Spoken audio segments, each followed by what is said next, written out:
Assalamualaikum dan salam sejahtera. Anda bersama saya Nia Rozman dan rakan tugas saya dalam studio kali ini Nabila Khalida. Seperti biasa anda sedang menyaksikan Niaga Awani Jam ini dan saya akan teruskan perbincangan kita kali ini di mana pencapaian KDNK yang baik sukar dirasai rakyat sekiranya indikator-indikator kesejahteraan rakyat tidak dicapai. Ini adalah antara yang disebabkan kenaikan kadar gaji yang perlahan. Apa punca kepada permasalahan ini? Bagaimana Belanjawan 2023 boleh memastikan gaji bermaruah terlaksana di negara ini? Dan untuk mengulas lanjut bersama kami ada dua tetamu. Pertama di studio adalah Muhammad Effendi Abdul Ghani, merupakan Presiden Kongres Kesatuan Sekerja Malaysia M2UC. Menerusi Google Meet pula adalah Profesor Madya Dr. Muhammad Yusof Syari, penganalisis ekonomi. Terima kasih kerana sudi bersama kami Encik Effendi yang berada dalam studio dan juga Dr. Yusof yang berada dalam talian. Okey, saya mulakan dengan Encik Effendi dulu. Soalan pertama kepada kedua-dua panel, saya nak tanyakan iaitu kenapa susah sangat nak laksanakan gaji bermaruah ni? Apa puncanya? Encik Effendi terlebih dahulu. Okay, pada pandangan M2C lah, kita kan tak faham kenapa susah sangat nak laksanakan gaji minima ni. Sedangkan gaji minima ni sebenarnya bagus untuk rakyat atau pekerja kan.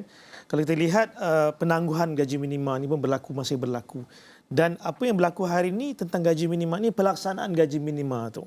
Masih banyak kita terima aduan-aduan yang mana majikan tidak melaksanakan gaji minima. So, kita pun tak faham kenapa, sebab kalau alasan mengatakan COVID-19, kan kita melihat ekonomi negara dah kembali kepada landasan yang baik untuk pemulihan kan. Dan sebenarnya gaji minimanya, asas kita buat gaji minima itu adalah sebenarnya untuk membantu juga majikan. Kerajaan untuk boost up the ekonomi, majikan untuk menambah pendapatan, sebab lepas tu nak menurunkan kebergantungan kita kepada pekerja asing. So, hari ini kita lihat banyak gaji minima yang ada di luar masyarakat di luar sana tidak melaksanakan gaji minima dengan alasan sebabkan kos. Kan, jadi kita lihat. So hari ini kalau aduan-aduan yang kita terima tu sebenarnya agak pelik lah.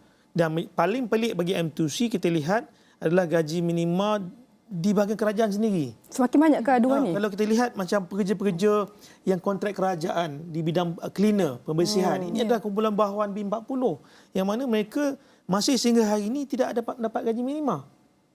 So maknanya bagaimana kerajaan untuk melaksanakan, untuk mewar-warkan supaya pihak industri swasta di luar sana melaksanakan gaji minima, sedangkan di side kerajaan sendiri pun tidak melaksanakan gaji minima.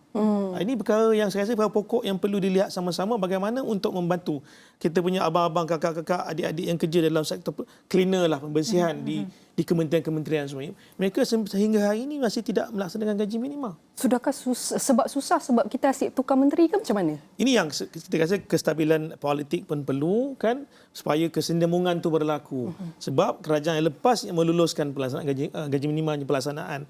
Tetapi dari segi pelaksanaan untuk ke arah gaji minima tu banyak pihak yang masih lagi menjadikan satu isu pertikaian. Banyak pihak industri menjadi satu pertikaian.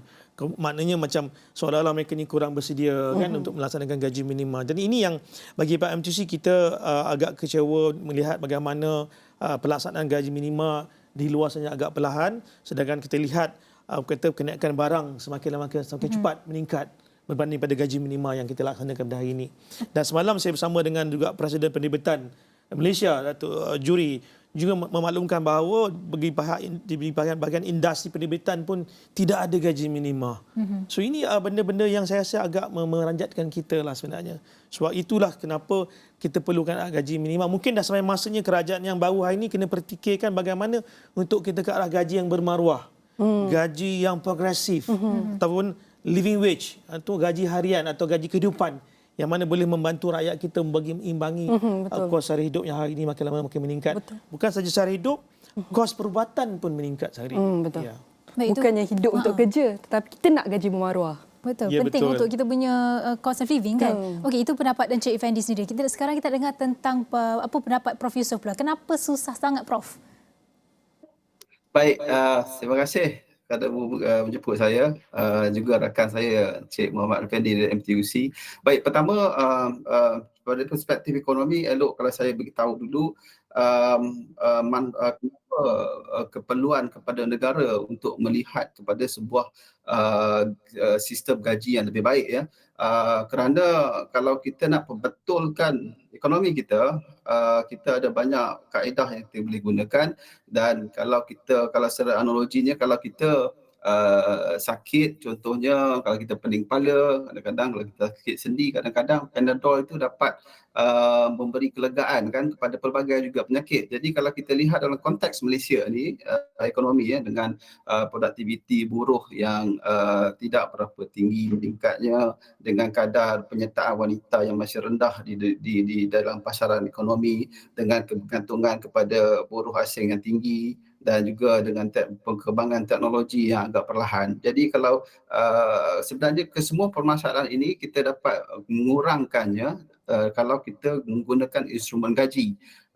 Mungkin pembaca dan juga siapa-siapa yang mendengar ni boleh merujuk kepada Economic Outlook yang dikeluarkan pada tahun lepas, semasa pembentangan bajet tahun lepas, yang mana kami di pusat kajian kami ada menulis artikel dengan pihak MOF, ya, bagaimana kita nak bagi tahu dekat publik di luar sana manfaat naikkan gaji, kerana naikkan gaji ini tidak akan memberi kesan herotan kepada pasaran. Sebenarnya dia lebih memberi manfaat kepada pasaran. Contohnya kalau kita naik gaji 1%, kita dapat meningkatkan penyertaan wanita sebanyak 1.2%.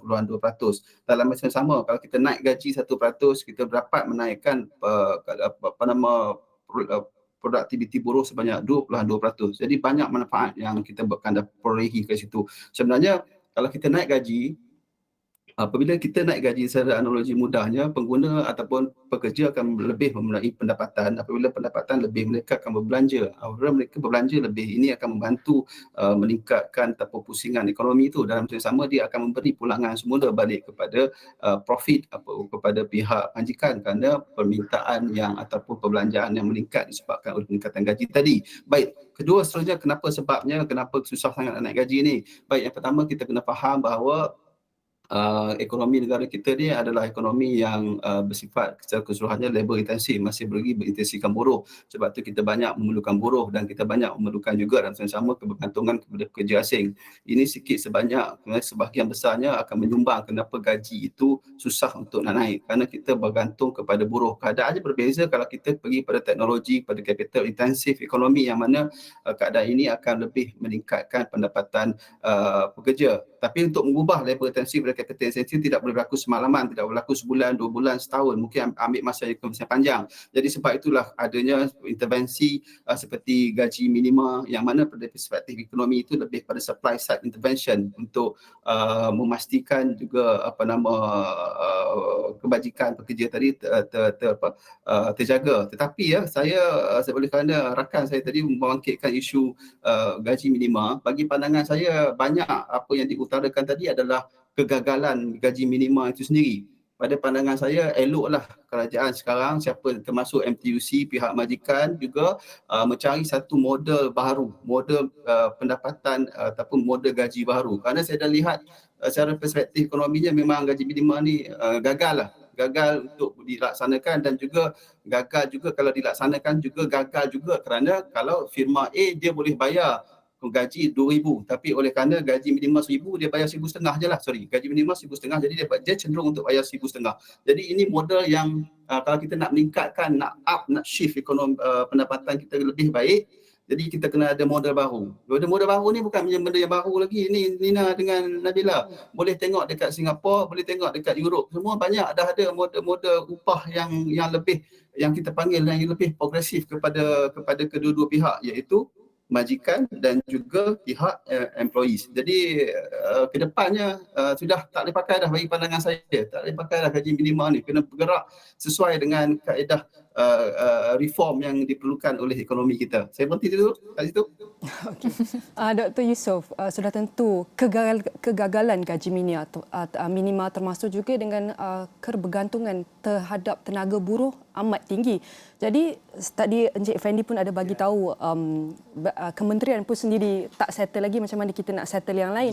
Tetapi kita memerlukan intervensi kerajaan terutamanya yang boleh dilakukan menerusi Belanjawan 2023 untuk pastikan kadar upah sentiasa meningkat dan kompetitif. Tapi macam mana kita nak pastikan intervensi kerajaan menerusi Belanjawan 2023 kalau 3 core ni masih tinggi? Apakah perlu yang kita lakukan? Pertama, saya menyokonglah kenyataan Prof tadi tentang perubahan kepada gaji minima. Landscape dalam negara kita berubah dan kita perlu ubah juga. Inilah cadangan MTUC sebelum-sebelumnya juga kita mencadangkan supaya ada gaji kehidupan, living wage. Itu penting sebab dia meningkat mengikutkan kehidupan. Kalau minimum ni 2 tahun sekali, it's a minimum. Macam Prof kata tadi, dia akan pergi pada yang minimum. Balik pada soalan tadi, macam mana untuk meningkatkan. Jadi kerajaan juga harus main peranan. Sebab kita lihat hari ini, gaji minimum dalam negara kita, kita sebut 1,500 macam Prof tadi, bukan semua pun. Ada majikan yang 5 ke bawah tak laksanakan sampai hari ini, ditangguhkan sampai bulan 7. So itu juga berlaku diskriminasi. Macam Prof kata tadi betul, dah macam tak konsisten dah. Jadi dah tak dipakai lagi sebab tak konsisten. Jadi ada majikan yang 5 ke bawah ni, PKS ni, menggunakan gaji 1,200. Kan? Jadi ada majikan yang 5 ke atas, PKS atas ni menggunakan 1,500, 1,200. Jadi of course industri kecil yang PKS yang ada 5 orang ke bawah ni akan terbunuh. Sebab tidak ada pekerja yang nak bekerja dengan 1,200. Sebab perbezaan tu. Jadi inilah masa kerajaan dalam bajet yang akan datang ni kena masukkan. Sebab kita ada, sebelum ni adalah program subsidi upah. Bagaimana untuk membantu. Sebab macam Prof kata, saya setuju. Sebab pekerja ni bila ada gaji yang progresif, ada gaji yang kompetitif, maka itu dia nak bekerja, dia akan keluar bekerja. Jadi bila mereka bekerja, saya tak langsung, ini akan meningkatkan ekonomi pendapatan gaji pekerja dan juga hasil syarikat dan juga ekonomi kerajaan. So kita lihat hari ini macam pekerja yang 1,200 dulu. Kerajaan perlu buat satu mekanisme bagaimana untuk membantu PKS ni, syarikat PKS ni untuk meneruskan pekerjaan mereka tu atau pekerja mereka tu dengan membagi satu sumbangan ataupun injection kepada mereka supaya orang kata job security tu ada. So maknanya PKS kecil ni boleh berjalan terus. Maknanya contoh PSU ke atau apa sebagai insentif yang untuk menampung lebihan kos gaji minima. Maknanya kalau 1,200, 300 tu mungkin contoh datangnya berkerajaan kepada mana-mana PKS kecil boleh memohon peruntukan kerajaan untuk mereka survival selama 6 bulan. Selepas mereka sustain tu, mungkin lepas tu mereka boleh berjalan sendiri. Mungkin. Jadi ini perkara-perkara yang saya lihat perlu dilihat bagaimana untuk kita membantu rakyat. Dan kita lihat hari ini kan banyak pekerja-pekerja yang dah bersara bekerja balik. So saya rasa dah mungkin sampai masanya juga kerajaan kena memikirkan juga bukan saja pencen untuk pejabat awam, pencen untuk pekerja-pekerja swasta ni. Sebab banyak hari ini, kalau program setuju dengan saya, banyak hari ini pekerja-pekerja swasta yang bekerja, kan, lepas bersara, bekerja balik. Bukan untuk leisure, bukan untuk sebab nak menurunkan kelangsungan hidup. Kos perubatan meningkat. Sebab hari ini kita lihat kenapa kes KWSP keluar balik. Kita nakkan KWSP sedangkan KWSP itu adalah kumpulan sebenar wang pekerja untuk masa bersara. Jadi saya rasa dah sampai masanya kita lihat untuk mengurangkan kebergantungan ketekanan kepada KWSP, kerajaan pun kena buat satu garis panduan atau satu mekanisme kajian bersama majikan pekerja macam tadi kena duduk samalah, kan, find the solutions bagaimana untuk kita buat satu perkara baru iaitu untuk pencen pekerja-pekerja swasta ni supaya mereka lepas mereka bersara ni dah tak adalah nak fikir nak kerja balik, kan, nak buat part time sebagai cleaner. Jadi cleaner pun sekarang ni pun gaji pun bukan gaji minimum pun, kan. Yeah. Malahan ada yang cleaner gaji pun tak sampai 1,000 pun. Dan ada juga mereka yang duduk gaji minima berbelas tahun pun ada.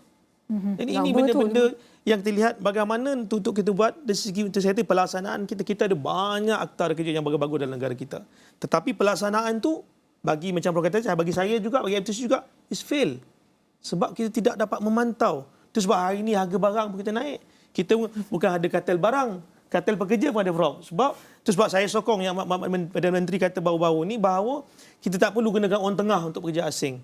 Sama juga untuk kontrak kerajaan ni tidak perlu kita ada orang tengah untuk ambil kontrak kerajaan ni. Sebab bila ada orang tengah gunakan kontrak kerajaan ini, maka itu pekerja jadi mangsa. Betul. Ada portion untuk mereka. Jadi pekerja dapat gaji minima forever lah. 10 tahun, 20 tahun. Bila gaji minima itu 2 tahun berubah, 2 tahun berubah. Maka berubahlah gaji minima mereka. Tak ada increment. Jadi inilah kita lihat bagaimana kita untuk bantu pekerja kat luar sana yang betul-betul tertekan disebabkan diskriminasi yang inilah. Dan Prof kata tadi betul. Gaji minima berlaku diskriminasi. Diskriminasi gender. Diskriminasi dari segi kaum, kan. Diskriminasi dari segi agama. Diskriminasi dari segi orang kata kerja by itself. Kerja yang sama, jawatan yang sama, tapi dalam company A, B tu gaji berbeza. Kenapa? Ini sebab kita dah perlukan gaji minima untuk mungkin kita swazah kita perlu gaji minima juga. Sebab dalam negara kita, Prof, mismatch kita sekarang ni keep on bertinggi lah. Mismatch tu berlaku sebab pekerja sekarang ni terpaksa kerja lebih rendah daripada jawatan yang ada, kan. Kita nampak Prof tersenyum kat situ. Mungkin ada pendapat sendiri kalau Cik Fendi kata tentang gaji ataupun Dr. Yusof, macam mana government can help our society just not to survive but to live well Kelangsungan hidup. melalui aspek gaji bermaruah ini? Dina, salah satu prinsip Madani adalah kesejahteraan. Malaysia Madani adalah konsep kesejahteraan. Kesejahteraan ini adalah perlu diterjemahkan kepada kesejahteraan hidup, yang mana salah satu untuk meneruskan kehidupan adalah apa yang kita bincangkan pagi ini, iaitu berkaitan dengan gaji. Jadi pada pandangan saya, jika dalam bajet 2023 nanti ada inovasi baru atau kesungguhan kerajaan untuk mengubah nasib rakyat Malaysia ni, gunakanlah kaedah gaji. Seperti yang saya beritahu tadi, gaji minima ini telah boleh katakan gagal lah. Gunakan kaedah baru, gaji model baru, masukkan dalam bajet 2023. Jadi kalau bagi pandangan saya, jika itu dapat dilaksanakan, maka kerajaan ini memang begitu prihatin dan juga sesungguhnya betul-betul melaksanakan konsep Malaysia Madani lah. Ya, kalau kita cerita pasal gaji ni, dia tidak seperti yang Cik Muhammad Afendi beritahu tadi, yang ada pekerja yang dah pencen masuk balik ke pekerja kerana tidak dapat meneruskan kelangsungan hidup akibat daripada simpanan tidak cukup. Dan kajian kami buat pun memang betul, kami lihat yang mana bilangan mereka yang kita panggil older workers ni, yang dah pencen ni masuk balik ke pasaran memang tinggi, dan kita lihat banyak faktor-faktor yang menyumbang dari segi keuangan menyebabkan mereka masih berada dalam pasaran. Jadi model upah ni kena lihat keseluruhannya lah, Nina, yang kena lihat daripada yang berada masih dalam pasaran, termasuklah mereka yang masih lagi aktif tetapi sudah keluar dalam pasaran, mungkin kita boleh bawa masuk balik. Jadi dia kena lihat keseluruhannya. Jadi kalau tanya saya,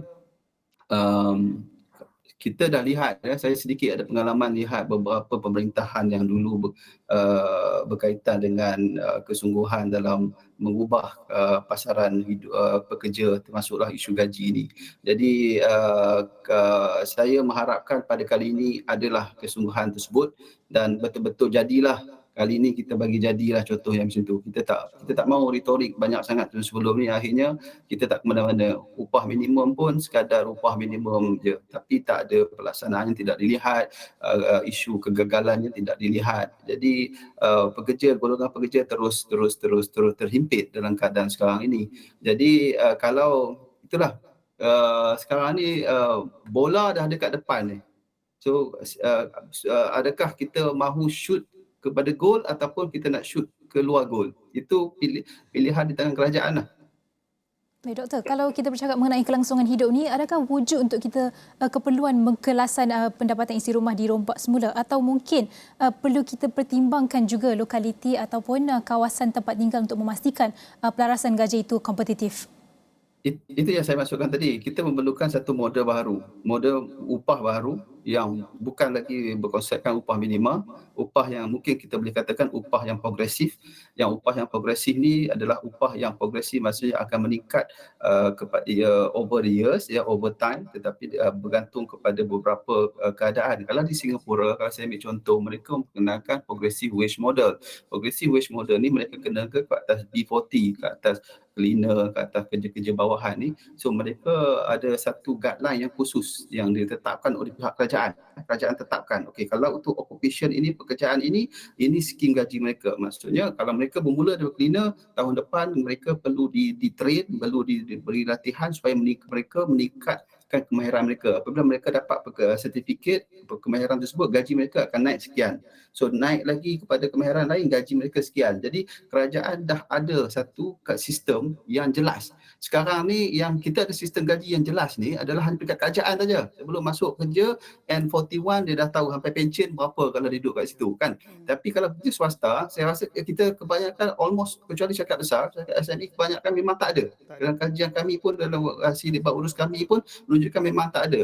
Tak ada sistem gaji guideline tersebut. Jadi pekerja yang nak masuk pun tak tahu ni gaji dia ni dengan industri sekarang ni berapa, lepas tu sampai bila dia akan dinaikkan tangga gajinya, tak jelas. Career path tu tak jelas. Itu yang perlu di-guide oleh pihak yang berwajib lah. Dan keseluruhannya ini memerlukan satu wage model baru.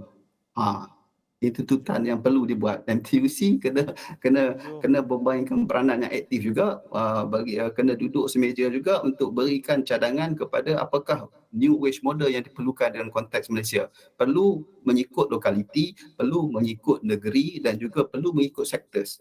Dia tidak boleh satu pukul rata. Tak boleh gitu. Jadi benda ni, guideline ni kena dibuat. Model tu kena dibuat. Jadi kita berharaplah dalam masa terdekat ni kita akan dapat lihat benda tu supaya manfaatnya terlalu banyak pada ekonomi kalau kita dah boleh ada perkara tersebut dan kita boleh meningkatkan gaji yang keadaan yang boleh progresif kepada kita semua.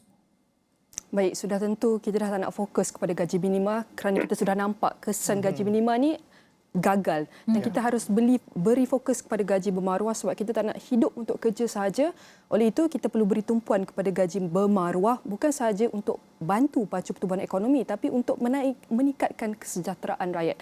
Dan sekali lagi saya ucapkan terima kasih kepada Muhammad Effendi Abdul Ghani merupakan Presiden Kongres Kesatuan Sekerja Malaysia MTUC dan di Google Meet Profesor Madya Dr. Muhammad Yusof Saari merupakan penganalisis ekonomi dan semua ini akan kami rangkumkan dalam astrawani.com dan semua platform digital Astro Awani.